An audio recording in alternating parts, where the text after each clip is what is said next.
લક્ષ્ય ન્યૂઝ, એક નજર, એક લક્ષ્ય. સમી તાલુકાના દુધખા ગામે જર્જરિત પાણીની ટાંકીથી ગ્રામજનોમાં ભયનો માહોલ.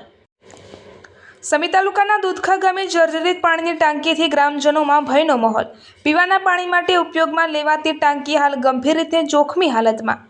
જર્જરિત ટાંકીની બાજુમાં જ નજીકના અંતરે કન્યા શાળા અને કુમાર શાળા આવેલી છે. નાના વિદ્યાર્થીઓના જીવ પર સતત મંડરાઈ રહ્યું છે મોટું જોખમ. ગામમાં પીવાના પાણીનું વિતરણ પણ આ જ ટાંકી મારફતે થતું હોવાની માહિતી. ટાંકી મામલે રજૂઆત થઈ કે નહીં પૂછતા જવાબદાર તંત્ર પંચાયત ગુંચવાયું.